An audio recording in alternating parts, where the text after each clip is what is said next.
Alright guys, welcome to my channel. It's gonna be my first reaction video. Today we're gonna be reacting to Andrew Tate, a motivational speech video.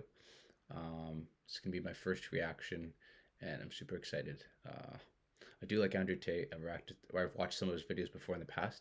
So yeah, if you like it, definitely subscribe and help me grow the channel. So without further ado, let's get into it. And I'll try not to interrupt as much, but every now and then I'll talk and give my 2 cents on something. But yeah.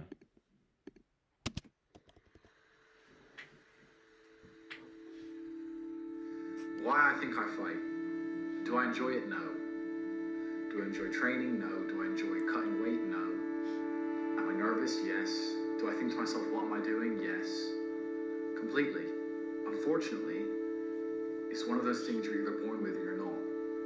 And the only way I can explain it, to try and make it make any sense, is that if I'm not doing something which is either extremely difficult or extremely stressful, I'm in a perpetual state of crippling boredom. I can't explain it. I see other people live their lives and they're like, oh, I can't wait for the weekend because I want to watch this movie. I think, who cares about a movie?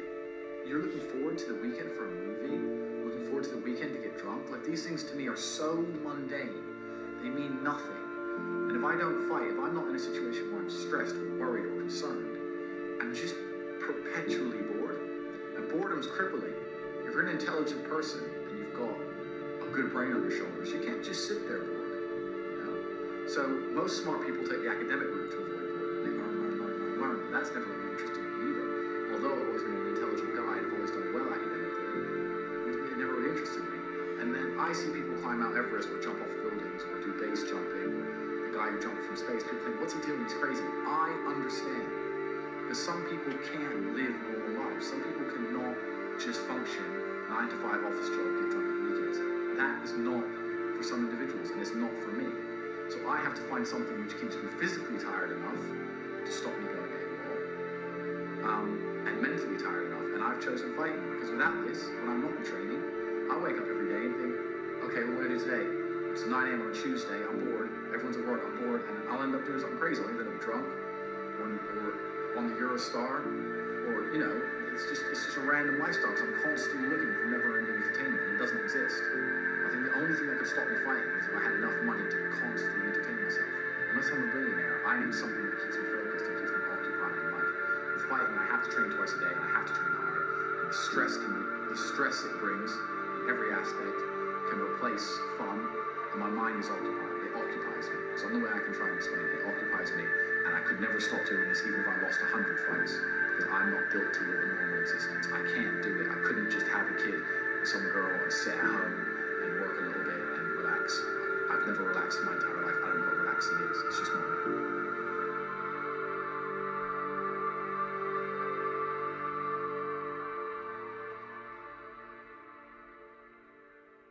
I was a 4-time kickboxing world champion for 12 years. I'll just give a quick note of that. I don't want to say sports, like a sport like basketball or like soccer or running is similar, but I kind of get what he's saying to a certain extent. Obviously, it's not fighting, it's not physical, it's not as stressful, your life's not online, but there is that aspect of like when you're just tired after a crazy, great workout, 2-3 hours, you are very tired, you don't want to do anything the rest of the day, you wasted all your energy, and it feels really, really good.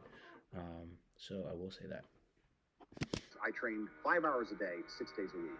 And I was motivated to train. I'm kickboxing world champion. For 12 years, I trained 5 hours a day, 6 days a week. And I was motivated to train probably about 25% of the time. The rest of the time I went because I am disciplined. You don't feel like going through that shit on a Wednesday morning when you wake up, and you have to do it because you're disciplined. You're either a disciplined individual or you are not a disciplined individual. There's a difference between want and want. And I say this all the time. People say to me, I want to be rich. And I say, okay, well, I want to be able to ice skate. But I don't want to be able to ice skate enough to go learn how to ice skate because I can't be bothered. I mean, surely if I could click my fingers and be a figure skater, I'd click my fingers. Who wouldn't? But I don't want to actually go train because I don't want it enough. And this is the exact point with money. Everyone wants money put on their lap. If you truly wanted money, you wouldn't be able to sleep until you fucking had it. And this is the point.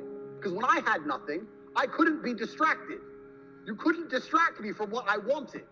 That's who I am. If I want something, I'm going to get it. I do not need to be motivated. I'm a disciplined person. If I allocate X amount of time to work, I'm going to do it. But that is the bottom line answer. It's discipline. You're going to have to work when you don't feel like working. That's how it's going to have to be, or you're never going to be anything. One of the only things in this world you can control is your state of mind. I'll just stop right there real quick. Mike Tyson always says, without discipline, you're nothing. And yeah, I think that's very important. I'll just leave it at that. You can't control the weather. You can't control other people. You can't even control your health. You might get a brain hemorrhage, or you might get hit by a bus. One of the very few things in the world you have genuine control over is your state of mind. You decide if you're a disciplined person. You decide if you're a happy person. You decide if you're a depressed person. These are things that in real time you can affect in your brain. This is all you can control on Earth. If you can't control that, then you're just a feather in the wind. And life's gonna blow you around, and you might land somewhere good, you might land in dog shit, nobody knows. Your state of mind is what you should be able to control. If you can't wake up and say, today I'm making some money, and actually try your very, very best, and actually stay dedicated to that task. If you can't do that,